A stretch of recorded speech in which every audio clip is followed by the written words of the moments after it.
नमस्कार दोस्तों, आज हम कक्षा 10 का अध्याय 12 पढ़ेंगे, जिसमें पृष्ठीय क्षेत्रफल एवं आयतन के बारे में हम पढ़ेंगे। हम देखेंगे एक ही वीडियो में कि पूरी आकृतियों के फॉर्मूला कैसे बनाते हैं और कैसे याद करते हैं। आज देख रहे हैं अपन, चलो देखें। आपने देखा होगा आपके अध्याय में घन, घनाभ, बेलन, शंकु, गोला, अर्धगोला, ये 5-6 आकृति दी गई हैं। हम इन सबके फॉर्मूला पढ़ेंगे कि इनका पृष्ठीय क्षेत्रफल कैसे निकालेंगे और इनका संपूर्ण पृष्ठीय क्षेत्रफल कैसे निकालते हैं और इनका आयतन कैसे निकालते हैं। सबसे पहले देख रहे हैं अपन घन। घन का पृष्ठीय क्षेत्रफल क्या होता? 4a² और घन का संपूर्ण पृष्ठीय क्षेत्रफल होता 6a²। घन का आयतन होता 1/3। ये क्या है? यहाँ पर घन की भुजा है। अब देखेंगे अपन घनाभ। घनाभ का पृष्ठीय क्षेत्रफल होता 2 × L + B × H, जहां पर L घनाभ की लंबाई है, B घनाभ की चौड़ाई है और H क्या है? घनाभ की ऊंचाई है। घनाभ का संपूर्ण पृष्ठीय क्षेत्रफल होता 2 × LB + BH + HL। घनाभ का आयतन क्या होता? LBH, मतलब लंबाई गुणे चौड़ाई गुणे ऊंचाई। घन और घनाभ के फॉर्मूले आपको समझ में आ गए। अब देख रहे हैं अपन बेलन। क्या देख रहे हैं बेटा? बेलन। बेलन में देखेंगे बेलन का पृष्ठीय क्षेत्रफल क्या होता? 2πrh।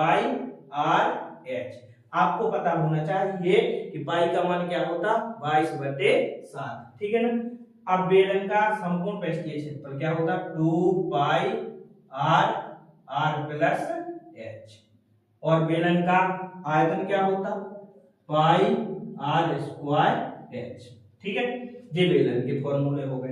अब देख रहे हैं अपन शंकु। शंकु को पहचानते तो हो गए आप, ठीक है। देखो, जैसे टोपी होती ना, बैठने वाली टोपी, वो शंकु के आकार की होती। देख रहे हैं अपन शंकु का पृष्ठीय क्षेत्रफल होता है πrl। l यहाँ पर क्या है? शंकु की त्रिज्या ऊंचाई है, जिसका फॉर्मूला होता है l √r² + h²। अब देखेंगे शंकु का संपूर्ण पृष्ठीय क्षेत्रफल क्या होता? πr + l, ठीक है ना। शंकु का आयतन होता 1/3 πr²h। क्या होता? बेलन के आयतन का 1/3 होता है शंकु का आयतन, आपको याद होना चाहिए। अब देख रहे हैं अपन गोला। गोला कैसा होता? फुटबॉल देखी आपने, गेंद या फुटबॉल, वो गोलाकार होती है। गोले का पृष्ठीय क्षेत्रफल होता है 4πr²। और गोले का संपूर्ण पृष्ठीय क्षेत्रफल भी होता है 4πr²।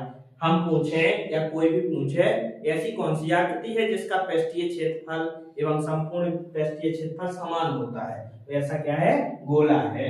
गोले का आयतन होता 4/3 πr³। r क्या है यहाँ पर? r गोले की त्रिज्या है। क्या है बेटा? गोले की त्रिज्या। अब देख रहे हैं अपन अर्धगोला। क्या देख रहे हैं? अर्धगोला। अर्धगोला कैसा होता? जैसे घर में कटोरा होता ना, कटोरा, वो किस आकार का होता? अर्धगोले के आकार का होता है। अर्धगोले का पृष्ठीय क्षेत्रफल होता है 2πr²। देखो तो गोला का पृष्ठीय क्षेत्रफल क्या होता? 4πr²। तो इसका आधा होगा ना अर्धगोले का, तो क्या होगा? 2πr²।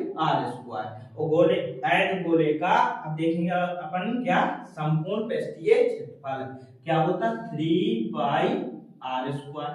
अब क्या देखेंगे? अर्धगोले का आयतन। देखो गोले का आयतन क्या होता? 4/3 πr³। तो अर्धगोले का क्या होगा? इसका आधा 2/3 πr³, ठीक है ना। ये अच्छे से आप लोग याद कर लेना, इससे आपके ऑब्जेक्टिव प्रश्न एवं पूरे सवाल हल हो जाएंगे। और ऐसा नहीं, ये आपके 10th में भी काम आएगा और आगे भी काम आएगा।